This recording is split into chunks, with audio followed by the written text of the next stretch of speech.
Alright guys, coming back to you to talk about more watercolor techniques that you can use in your watercolor landscape artwork. The first technique I'm going to talk about is color mixing. Now, sounds pretty easy, right? But let's talk a little bit about how you should go about that with the supplies we have. When you go to mix a color, I want you to do so in the lid of your tray. Now, as you see, that already had a little bit of orange in there, so I'm just gonna go with that. I'm gonna add a little bit more orange up here. Notice I kind of just rub it around, and you can swipe your paintbrush on the little edge of the section in order to get more paint off your brush. After that, I have orange on here, and I need to rinse that off before I dip it in my other color. So make sure you give that a good little wash in your water cup before you go to add in another color. Maybe I want this orange to be kind of like a desert rock.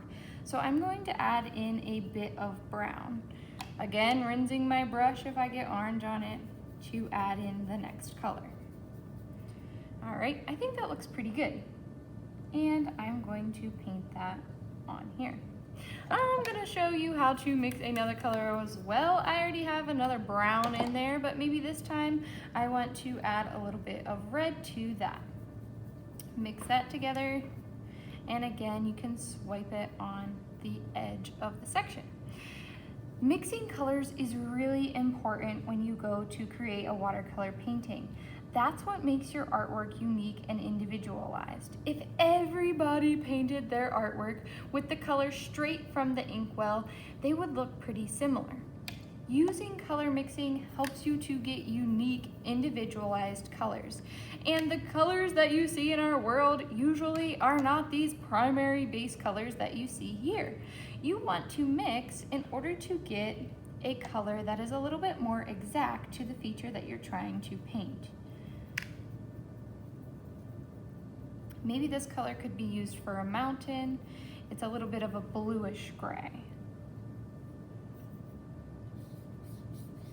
You are required to use color mixing in your landscape artwork, so be thinking about some ways that you could use that and apply that to different elements of your landscape. The next technique is called wash. Wash is where you take a color and you dilute it with water in order to make it a lighter version of itself. I'm going to start with a dark strip of color at the top here. Pretend this is the back of a lake. Then I am just going to use water on my paintbrush. This is just water. And I'm going to dilute that paint, painting nice strokes back and forth across my paper in order to create value of that color. It starts dark and gets light. This is going to make it look like the water in the back of the lake is further away and the lighter water up here is closer to the viewer. That's going to help create depth in your artwork. You could also use it on a mountain or on the grass, any kind of space where you want it to look like it's receding into the landscape. Next technique is salt.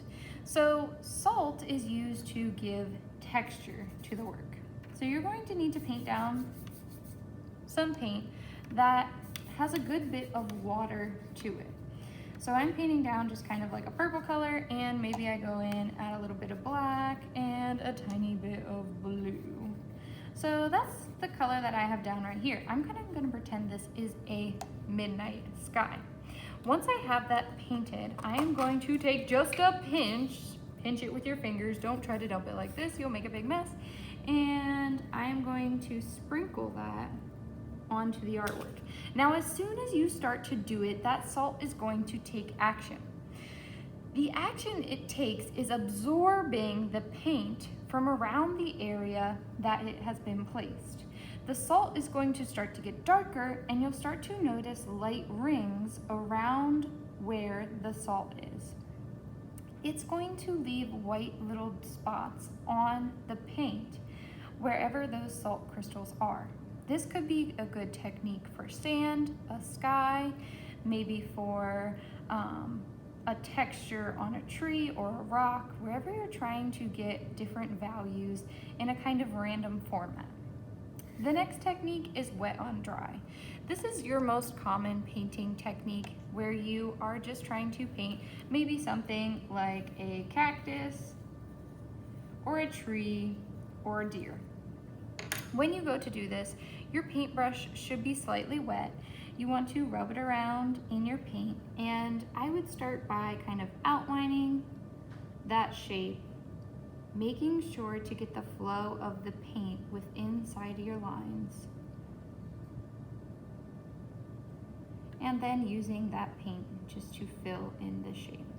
Again, that's your most common type of painting technique when using watercolors. It's wet on dry paper.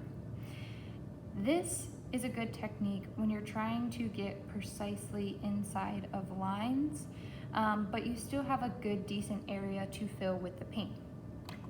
Those are 4 more techniques that you could use within your watercolor landscape: color mixing, a wash, the salt technique, or wet on dry. You can start to see those crystals really starting to work right there. I hope you enjoyed watching my video, and I can't wait to see your watercolor landscapes and how you apply all of these and these wonderful watercolor techniques to your works of art.